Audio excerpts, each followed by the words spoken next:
Saya melihat beberapa masyarakat itu memiliki kesadaran yang sangat tinggi terhadap nilai rempah. Itu saya tahu persis dari seorang informan yang ada di Tidore.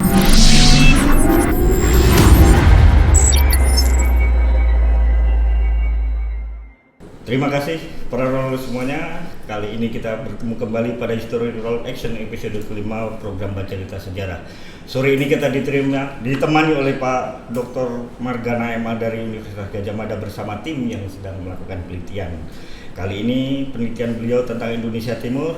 Kita sampaikan salam kepada Pak Margana tentang salam selamat datang. Selamat datang Pak Margana. Selamat datang Mas Maman. Salam kasih. roller semua di Ternate. Pak Margana, sebenarnya dalam rangka apa sih Bapak bersama tim datang ke Maluku Utara ini?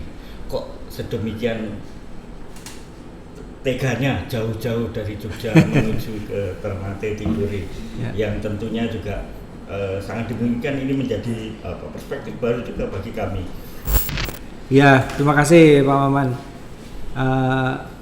Teman-teman roller, jadi saya di sini itu bersama tim ya, tim research yang hampir 1,5 tahun lalu kita mengajukan proposal penelitian ke BRIN ya, dana yang diberikan oleh BRIN, dan alhamdulillah kami disetujui hingga tahun ini kami bisa melaksanakan penelitian itu. Nah, penelitian ini bekerja sama dengan teman-teman dari Universitas Hairun Ternate, terutama Ibu Dr. Umi Bajria dan juga Pak Maman di sini. Dan dari UGM ada saya dan Ibu Dr. Widya Fitrianingsih. Nah, sebetulnya perhatian UGM terhadap Indonesia Timur sudah lama, dan ini juga bagi saya ini yang sudah mungkin yang keempat atau kelima kali ke Ternate dengan berbagai urusan dan juga semacam penelitian juga. Kalau sebelum-sebelumnya memang baru survei aja dengan mengunjungi, melihat potensi kesejarahan yang ada, atau pernah diundang di sini untuk menjadi dosen tamu juga di sini. Kali ini kita benar-benar riset ini, benar-benar melakukan penelitian, karena tema besarnya adalah mengenai jalur rempah ya, yang menjadi proyek nasional itu. Maka kami ini jadi kesempatan, karena kami punya seperti ide baru atau sesuatu yang mungkin agak berbeda dengan tema besar nasional yang dibuat oleh pemerintah Indonesia, yang akan mengajukan jalur rempah sebagai World Heritage itu. Mungkin latar belakang dulu ya, supaya ada semacam gambaran yang lebih menyeluruh mengenai mengapa saya mengambil tema riset itu tentang heritage rempah yang ada di Ternate ini, yang ada di Maluku sebetulnya, enggak cuma Ternate. Ya, latar belakangnya adalah dulu ketika pemerintah mau membuat agenda pengajuan jalur rempah sebagai World Heritage itu, pemerintah meminta, terutama waktu itu adalah dari Balai Pelestarian, bukan Balai Pelestarian ya, Balai Cagar Budaya di Yogyakarta, itu meminta kami UGM untuk ikut membuat kajian gitu ya. Nah, kemudian kita membuat seminar internasional waktu itu. Nah, setelah seminar internasional itu kemudian kita memutuskan untuk membuat unit penelitian yang kemudian dinamakan Kosmopolis Rempah. Jadi UGM itu punya unit penelitian namanya Kosmopolis Rempah, yang merupakan sebuah unit penelitian yang sifatnya multidisiplin. Jadi melibatkan berbagai kepakaran dari ilmu sejarah, arkeologi, antropologi, ada juga farmasi, pertanian, biologi, kehutanan, kedokteran, bahkan juga ikut dalam tim Kosmopolis Rempah ini. Dan Kosmopolis Rempah kemudian mencoba menginisiasi berbagai kegiatan. Nah, salah satunya adalah riset penelitian. Sehingga kami mengajukan proposal riset mengenai tema besar ini gitu. Nah, sebetulnya isu pokok yang ingin kita kaji di dalam penelitian itu lebih pada masalah pertanyaan tentang warisan kebudayaan rempah. Apa betul sih kita ini punya budaya rempah yang diwariskan dari sejarah yang panjang itu? Karena klaim-klaim besar yang menjadi slogan-slogan besar dari pemerintah itu adalah jalur rempah tadi dan adanya kebudayaan rempah yang luar biasa di Indonesia ini. Dan Maluku dijadikan semacam salah satu pusat dari jalur rempah itu. Oleh karena itu kami memilih sejauh mana sih warisan budaya rempah itu masih ada ditemukan di Maluku waktu itu. Nah, sekarang itu kita sudah disetujui risetnya dan kita mulai mengumpulkan data-data tentang kebudayaan rempah yang ada di sini. Yang dimaksud kebudayaan rempah ini warisan budaya rempah ya tepatnya itu adalah semacam kultur di dalam budidaya, pemanfaatan rempah dan teknologi penggunaan rempah. Jadi tidak sekedar budaya menanam saja atau budaya pertanian saja, tapi juga kebudayaan dalam penggunaan, pemanfaatan dan pengembangan rempah dengan kontribusi sains dan teknologi. Itu yang kita ingin cari sebetulnya gitu. Tapi tentu saja kita akan mulai dulu dengan sejarah ya kan. Karena kalau kita bicara warisan itu pasti dari masa lampau yang diterima oleh generasi kemudian. Nah, untuk bisa mengetahui warisan yang ditinggalkan itu, maka kita harus tahu sejarahnya dulu gitu. Nah, tentu saja Maluku menjadi perhatian karena Maluku dikenal sebagai pulau rempah, di mana di sini banyak ditemukan tanaman terutama yang sejak akhir abad ke-16 17 itu menjadi pusat perdagangan internasional, yaitu pala dan cengkeh itu. Nah, itu latar belakangnya kami datang ke sini dengan tim. Ya, terima kasih Pak Margana. Jadi setelah akhirnya dari 4 kali pertemuan hadir di Maluku ini, lalu kemudian dengan permasalahan-permasalahan yang diajukan tadi, terutama bagaimana menjawab tentang adakah budaya rempah di Maluku Utara. Dari 4 kali kehadiran itu, apakah sudah dapat kita saksikan ada tidaknya budaya itu?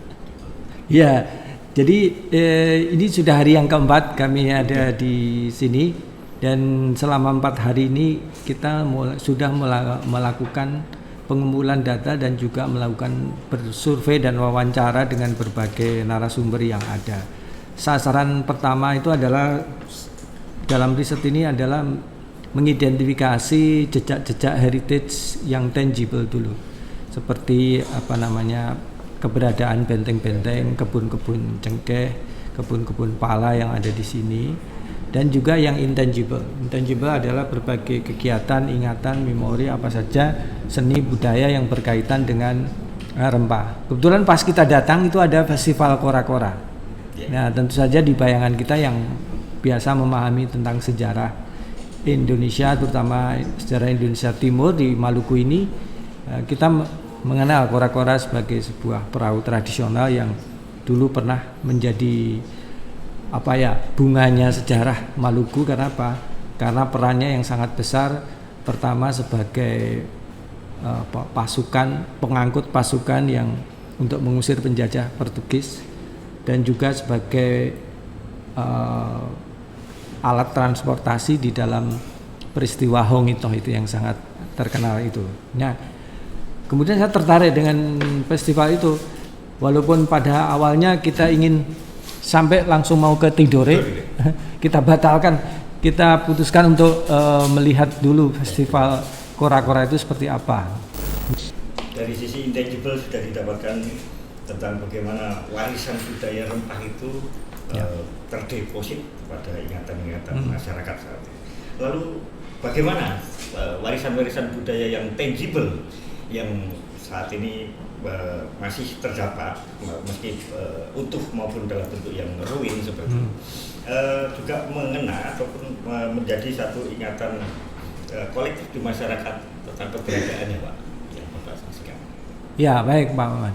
Jadi kembali kepada tema besar yang dibawa oleh gaung-gaungkan oleh pemerintah dan para elit itu ya, tentang kebesaran rempah Nusantara, kejayaan rempah Nusantara itu. Bayangan saya ketika sampai di sini, saya akan menemukan tangible heritage tentang kejayaan rempah itu sendiri gitu. Nah, tapi saya tidak menemukan satupun tentang yang dimaksud kejayaan rempah. Yang saya temukan yang bersifat tangible itu justru benteng-benteng Eropa, terutama benteng Portugis, Spanyol, dan juga Belanda yang ada baik di Ternate maupun Tidore. Jadi selama 2 hari terakhir itu saya melakukan kunjungan ke 2 tempat ini, Ternate, Tidore, untuk mengunjungi beberapa benteng yang ada. Nah, tentu saja dari benteng-benteng itu kita bisa tahu bahwa sebetulnya warisan yang berbentuk tangible itu bukan warisan dari kejayaan rempah itu sendiri dari bangsa Indonesia, tapi itu kejayaan rempah dari bangsa-bangsa penjajah itu tadi, orang Portugis, orang Spanyol, orang Belanda yang menguasai monopoli perdagangan rempah di sini. Artinya itu merepresentasikan, memang kalau dalam perspektif historiografi Eropa itu kejayaan bagi mereka. Bagaimana sebuah negara-negara yang kecil di Eropa sana yang pada masa abad ke-16-17 itu juga masih bukan negara yang maju-maju amat gitu ya. Bahkan Belanda masih agraris sampai tahun 70-an gitu. Itu memang menjadi semacam reputasi besar karena mereka bisa memenuhi perdagangan yang jaraknya begitu jauh dari Eropa ke sini dan bisa menghasilkan keuntungan yang luar biasa, sehingga ekspedisi maritim yang mereka lakukan itu bisa dianggap sukses, sehingga itu bisa disebut sebagai kejayaan.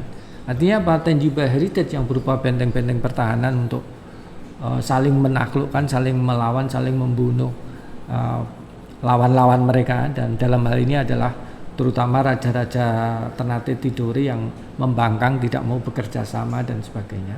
Itu menunjukkan justru itu keangkuhan mereka. Justru kita melihat semua benteng-benteng itu bahwa kita tidak berdaya pada masa itu, bahwa kita berada dalam kekuasaan itu. Semua itu mengingatkan justru tentang perbudakan, penderitaan, pembantaian dan sebagainya kita.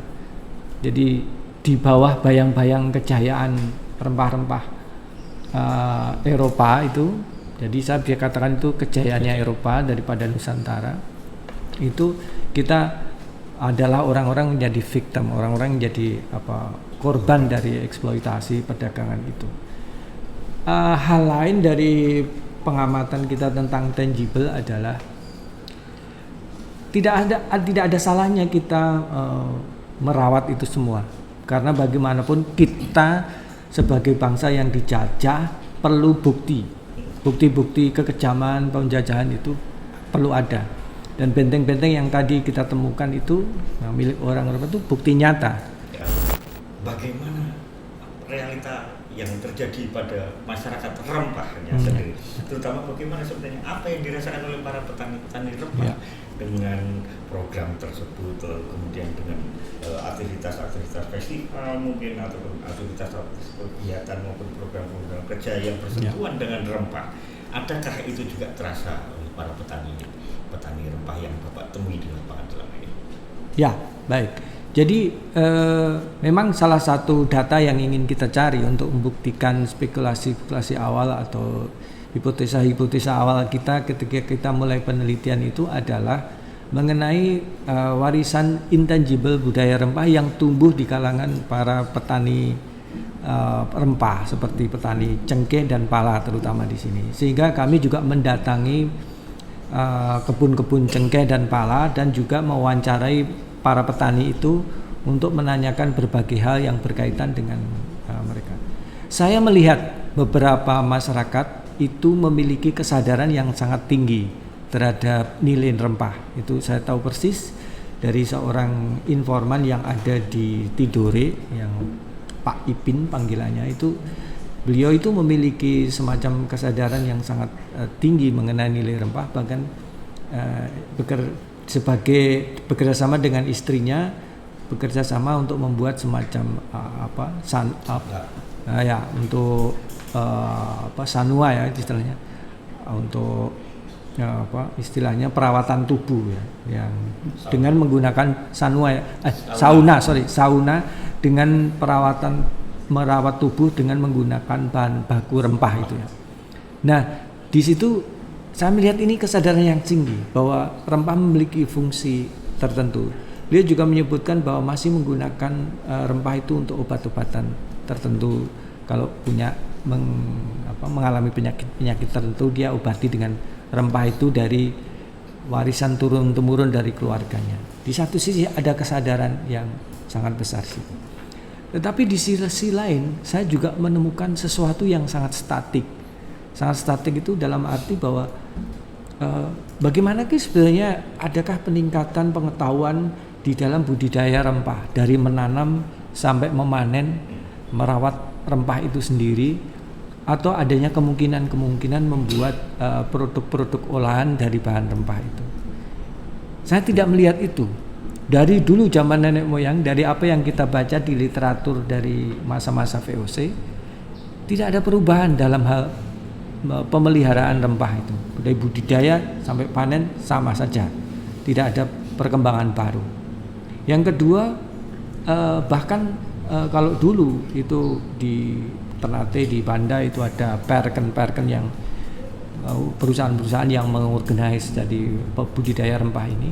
Sekarang memang petani memiliki kebebasan merawat rempah itu sesuai keinginan sendiri. Tetapi di sini saya tidak, bahkan pupuk pun tidak perlu ngapain pupuk ya. Karena dibiarkan saja sudah tumbuh. Artinya apa? Artinya memang tidak ada upaya-upaya untuk memperbaiki cara budidaya yang lebih baik yang bisa menghasilkan. Bahkan cara memanennya pun dari dulu sampai sekarang ya sama. Tidak pernah ada terpikir mungkin nggak ya kalau saya harus mengeluarkan uang 200.000 per hari untuk pekerja pemanen itu, ada mungkin nggak saya bisa menemukan alat penting yang bisa untuk memanen cengkeh dengan efektif ya gitu. Misalnya dalam revolusi pertanian di Jepang dan di Eropa itu mesin-mesin sudah digunakan untuk memanen berbagai produk pertanian dan perkebunan. Tapi di sini tidak pernah ada upaya-upaya mencari begitu banyaknya biaya yang harus dikeluarkan oleh seorang petani cengkeh untuk memanen itu, nggak ada, tidak ada pemikiran. Demikian juga peran pemerintah nggak ada sama sekali. Pemerintah pun tidak ikut campur, bahkan sampai pada masalah harga. Nah, harga cengkeh itu dari dulu zaman VOC yang menentukan ya perken-perkennya, pengusaha-pengusahanya. Petani yang punya cengkeh, yang menghasilkan cengkeh, membudidayakan cengkeh dari penanaman sampai merawatnya sampai panen, itu tidak punya hak untuk menentukan harga cengkeh. Harga cengkeh sangat ditentukan oleh pasar, bahkan oleh tengkulak. Situ ada beberapa layer-layer dalam penjualan rempah itu. Jadi dari petani menjual kepada pasar. Di pasar itu ada pembeli lokal, bisa disebut pengepul, bisa juga disebut tengkulak atau apa saja. Kemudian setelah itu dijual ke pengusaha eksportir. Nah, eksportir nanti itu masih ada step lagi dijual ke para pabrik-pabrik yang menggunakan rempah itu, entah untuk kosmetik atau untuk rokok atau yang lain-lain. Jadi ada layer-layer yang harus dihati.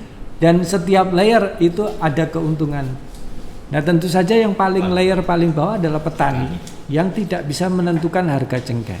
Harga cengkeh ditentukan oleh layer antara si tengkulak pengepul dengan para eksportir, antara eksportir dengan pengusaha perusahaan perkebunan atau rokok atau kosmetik dan sebagainya. Nah, di situ. Jadi negara bahkan tidak bisa ikut campur di dalam menentukan harga, misalnya untuk melindungi cengkeh. Sehingga para petani sampai ada ekstrim ya, tidak mau memanen, biar aja nggak usah dipanen, harganya terlalu rendah.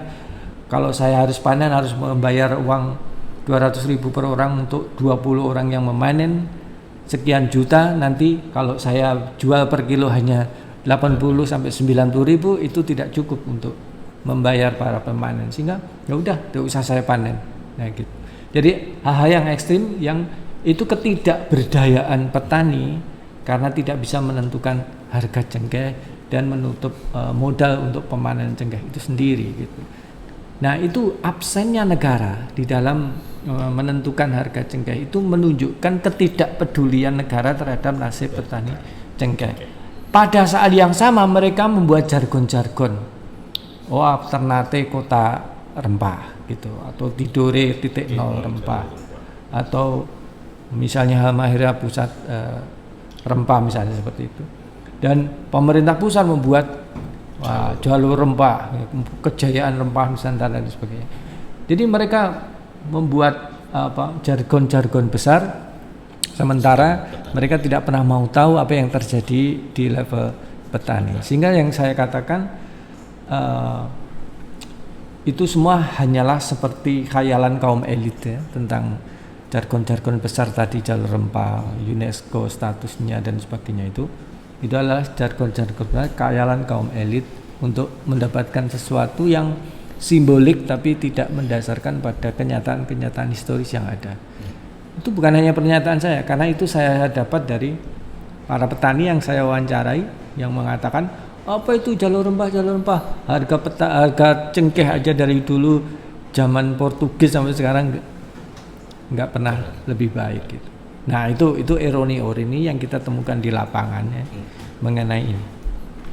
Luar biasa, temuan-temuan lapangan ini menginspirasi sebenarnya bagi kawan-kawan mahasiswa terutama baik ilmu sejarah maupun disiplin ilmu lain yang melakukan pendampingan setidaknya dalam upaya-upaya terutama perbaikan tentang kesejahteraan yang paling bawah, strata paling bawah yang petani cengkehnya ini. Nah, karena lapisan-lapisan yang di atas sudah sejahtera semua, Pak. Ya. Jadi yang perlu kita dampingi, coba kita kasih itu dilanjut. Orang kaya Indonesia itu orang paling kaya adalah pengusaha rokok ya, yang menggunakan bahan besar, bahan utamanya cengkeh.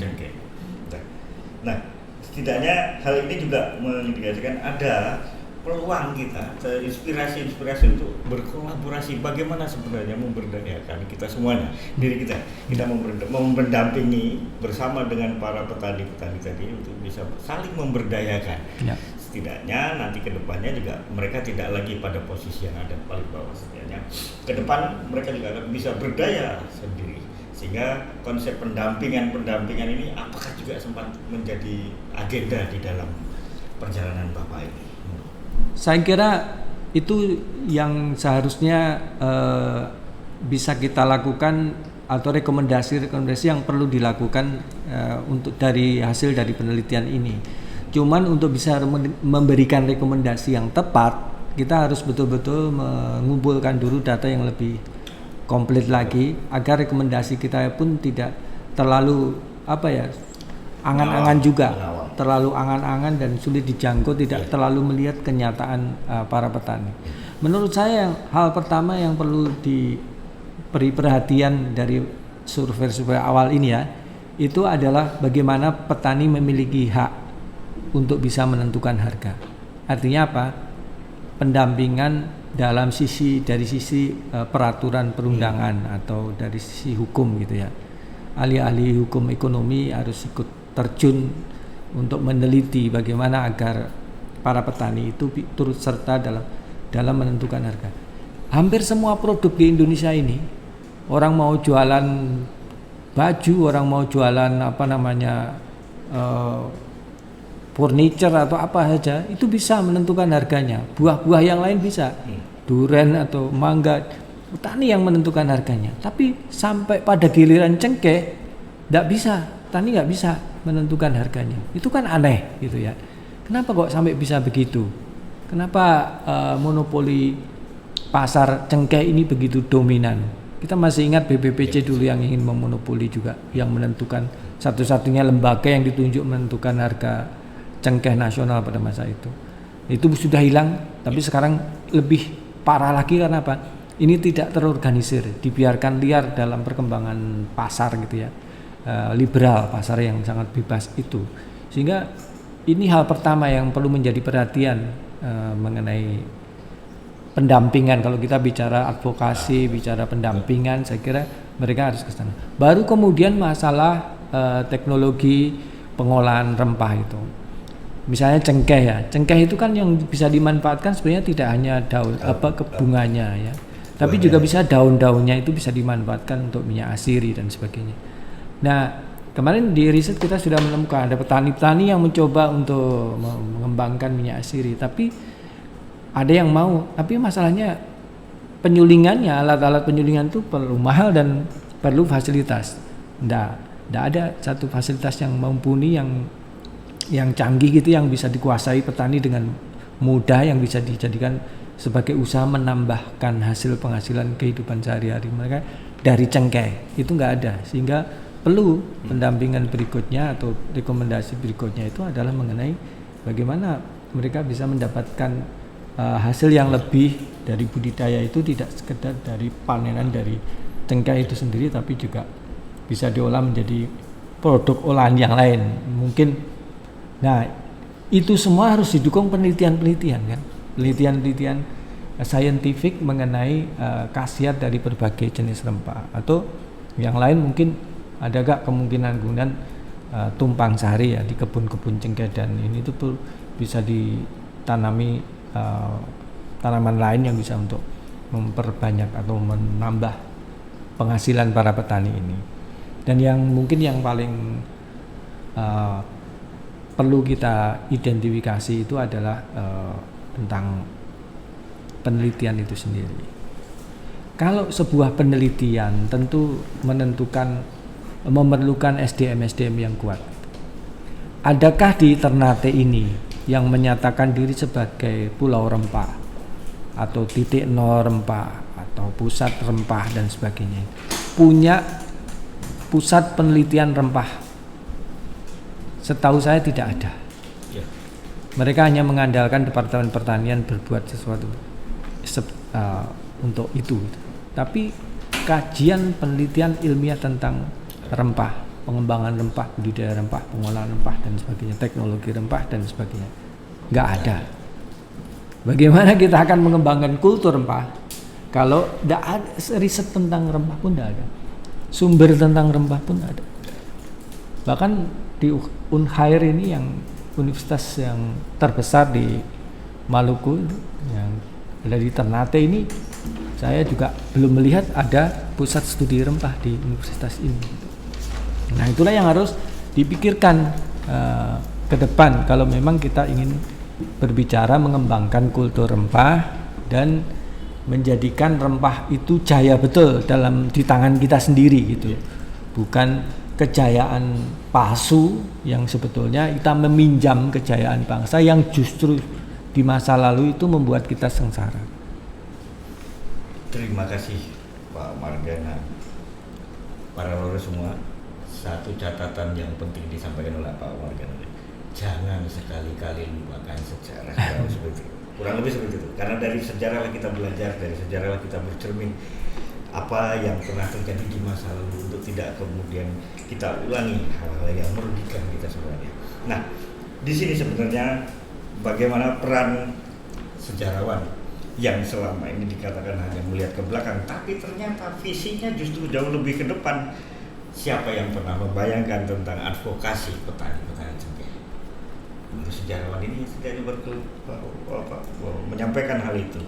Siapa juga yang pernah menyampaikan bagaimana ke depan para petani itu setidaknya juga tidak hanya bergantung kepada produk sebatas kepada memanen, menjual, tapi ada upaya-upaya kreatif yang seharusnya juga disampaikan atau dikerjakan oleh para petani-petani kita juga untuk kemaslahatan bersama, untuk kesejahteraan para petani rempah.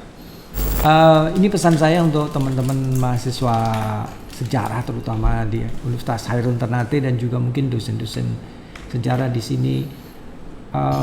baru saja tadi kita mengunjungi apa yang disebut Museum Rempah di Ternate ya.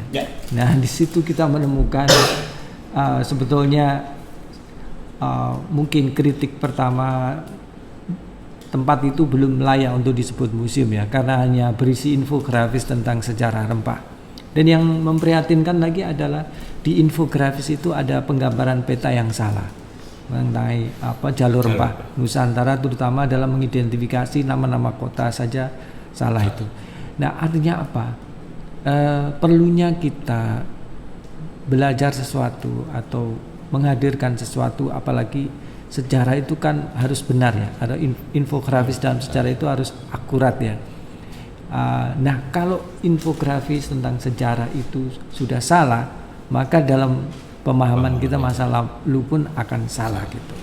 Jadi kita harus banyak-banyak belajar, membaca buku, melakukan penelitian dengan data-data yang akurat, baru kita sampaikan kepada khalayak dengan baik seperti itu. Jadi saya menyarankan ini tugas moral dan intelektual dari mahasiswa sejarah, dan mungkin dengan dosen dibimbing oleh dosen-dosennya untuk bersikap kritis terhadap berbagai bentuk historiografi atau museum infografis atau kuratorial dalam museum-museum sejarah itu, untuk kita kritisi bersama. Saya kira bagus kalau nanti jurusan sejarah Khairun melakukan kunjungan ke Museum Rempah itu, meminta mahasiswa, coba kamu sikap kritis terhadap infografis ini, mana yang salah, mana yang kamu bisa identifikasi, mana kesalahan-kesalahan yang kamu temukan di dalam infografis ini, dan itu kita perbaiki bersama-sama. Nah kalau itu bisa dilakukan itu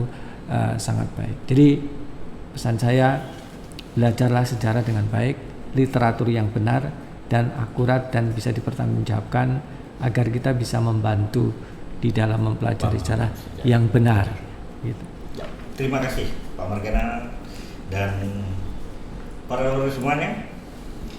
Kita akan bertemu pada episode selanjutnya, tentunya dengan kekritisan yang juga semakin meruncing, karena masa depan kita ada pada Anda para lurus bersama para narasumber yang kritis. Terima kasih semuanya, selamat sore, salam sejahtera, sehat selalu, dan wassalamualaikum warahmatullahi wabarakatuh. Waalaikumsalam warahmatullahi wabarakatuh. Terima kasih.